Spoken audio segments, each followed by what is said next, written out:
Hey everyone, welcome back to another episode of Understanding ICT Concepts. In today's episode, we'll be talking about fair value gaps. Now, this episode is the second part of a two-part series. This is the advanced guide. If you guys want to watch the beginner guide where we go over SIBIs, BISIs, and inverse fair value gaps, I suggest you check that out. It will be in my channel as well as a little eye icon on the top right of your screen if you want to check that out. Now, since this is an advanced topic, we won't be going over really how to utilize them in the actual market, and I will more be just explaining what they are and kind of what they mean. And I'll show a couple of live examples of each concept that I've talked about here. Now, going on to our first concept, which is called the BPR, or also known as a balanced price range. Now, everyone does their balanced price range a little bit differently. I do my balanced price range when there is a bearish or bullish fair value gap that has been traded through to and through, making an inverse fair value gap and leaving another bullish fair value gap in place inside of the inverse fair value gap, and same thing would apply vice versa if it was a bullish to a bearish. Now, one thing that separates my BPRs from other people's BPRs is that I look for a one single candle pass through for this bearish fair value gap to be inversed. And now, why do I look for one single candle pass through? The reason why I look for one single candle pass through is that shows that this fair value gap has offered no resistance to any bearish price action, and we have displaced straight through it with speed, telling me that we are super bullish, as well as leaving behind another fair value gap. Now, for me, this is considered a balanced price range. And something that I would not consider a balanced price range, and what I would consider just an inverse fair value gap, is if we did something like this, where we close inside of this inverse fair value gap before the next candle comes and takes us through. Now, however, we did leave another fair value gap right here that is also inside this inverse fair value gap. However, I would just consider that an inverse fair value gap coupled with a bullish fair value gap, simply because I do not like to see resistance offered by this fair value gap. I want to see it traded to and through as fast as possible. Now, moving on to the implied fair value gap. Implied fair value gap is really simple. You are just taking the consequent encroachment, or the 50% of these wicks that have rebalanced this candle, and making them out to be a fair value gap. I personally do not use or implement implied fair value gaps. However, you can spot them in the market. I do not suggest taking trades with them unless you understand what you are doing fully, and just use it as, I guess, a stepping stone or a idea of this is why price rejected off of here if you can't find a reason. Moving on to reclaimed fair value gaps. Reclaimed fair value gaps, similar to implied fair value gaps, I really don't like to use, and I really don't pay attention to them much in the market at all. But reclaimed fair value gap is when a bearish or bullish fair value gap is traded to and through, then price ends up coming down after we traded to and through it, closing above it and not turning it into an inverse fair value gap. Reason why I don't like to use reclaimed fair value gaps is just because it's really hard to build a narrative behind them, and it doesn't really make sense to me. As if this was on the 1 minute time frame, your 2 minute fair value gap would be something like this whole entire thing, and we have never closed above it. So that's personally why I do not like to use reclaimed fair value gaps, and I don't really look at them as any kind of bullish or bearish support. Moving on to quarters and consequent encroachment. The quarters and consequent encroachment are basically the fourths or the quarters of a fair value gap, when you have your 25%, 50%, 75%, and I guess 100%. These little quarters is what you are seeing here. And now, what does each quarter mean, and what does it mean for a BISI and a SIBI? Well, coming into here, you see that we have consequent encroachment as well as this 75%, or you're talking about a bearish fair value gap, it'll be your 25% area. And this kind of tells you how bullish or bearish price is. And your CE is a very sensitive spot in your fair value gap. Consequent encroachment, it is simply just the 50% mark. And this is where your fair value gap is going to be extremely sensitive. You're going to see price bounce off and respect this consequent encroachment a lot. And a lot of the times you'll see your candle closes just like this on the consequent encroachment of fair value gaps. However, for this example, I'll just have it like this. You can see we wick into the consequent encroachment of this fair value gap before retesting the 25% or 75% of this part of the fair value gap before continuing lower. And this tells us that price is super bearish and that we're not going to see that big of a retracement. However, if price decided to fully fill this imbalance and close above consequent encroachment before coming down, that means that we are able to see, or more likely to see, a deeper retracement later on in the day or whenever price needs to retrace anywhere. And this is just a sign of once again, this is just a sign of how bullish or bearish it is. So if it decides to want to stay inside of this quarter or this quartile of the fair value gap, you're going to see price is going to be a lot more bearish. You're often going to have smaller retracements, and as well as price is probably not going to reach into discounted or premium PD arrays.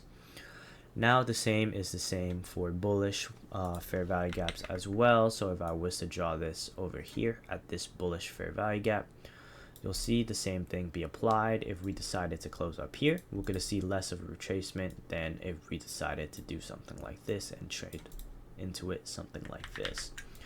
Now we'll be talking about our breakaway gaps. Our breakaway gaps is simply when price makes a fair value gap and leaves without it, coming back into a fair value gap somewhere above it or below it, depends what kind of breakaway gap it is.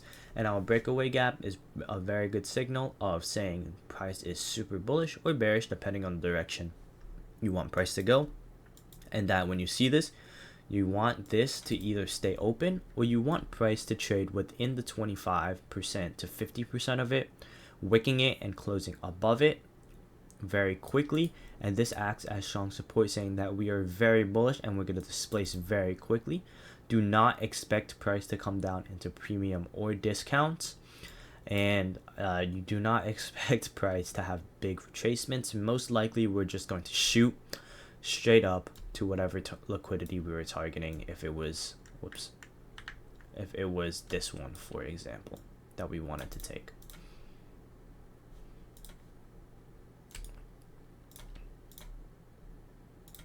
So yep, we're not going to see heavy retracements and we won't see price come back into a premium or discounted array. We're just going to see price come straight into the nearest fair value gap. It may be the first, it may be the second, but here in this case it is the first fair value gap or most recent fair value gap that was made that brought price higher. Also forgot to mention, most likely once price reaches its drawn liquidity, price will come down very quickly and rebalance this breakaway gap. It doesn't happen all the time, but just keep that in mind. Here's a first example of our breakaway gap. We can see price came down, swept this liquidity, and did whatever it needed to do. We left this very small fair value gap that we decided not to come into. We can see right here, and we can mark this as our breakaway gap. So price does not come into this breakaway gap. Now, since we saw price not come into this breakaway gap, we see price ends up coming into not the first but the second fair value gap just right here, touching consequent encroachment, once again one of the most sensitive spots in the fair value gap, before displacing very quickly to the upside. Now, just for clarity's sake, if we were to draw our standard deviations, we would see that we have completed this market maker buy model, which you don't have to worry about this, we'll go over it in another episode, reached our draw on liquidity and is now continuing down, and we continue down to come to rebalance this breakaway gap. And you can see that we start to rebalance it by working and consolidating in this area for a long time. And now we're going to really do one of two things when it comes to the breakaway gap. We're really either going to have a huge nice bounce off of it and kind of come back up into premium and discount. We're going to consolidate around it for just a little bit, leaving this breakaway gap. So it's a very strong indication of just how bullish price is. As you can see, not a single time did we come back into a discounted fair value gap, and we have just came down into the very first fair value gap or most recent fair value gap that was made, and every single case here, as you can see right here as well. Alright guys, welcome to our BPR example right here. As we can see, we have this bullish fair value gap that has just been traded to and through, right? This one bullish fair value gap with this one BISI has been traded to and through by one single candle close with some nice displacement right there, making this our BPR. And as you can see, price comes right back into the BPR before falling lower. And now you may be asking, oh well, why don't you consider this a BPR? Like I explained before, it has to be one single pass through. And you can see, since this was not one single pass through, it ended up being an inversion fair value gap.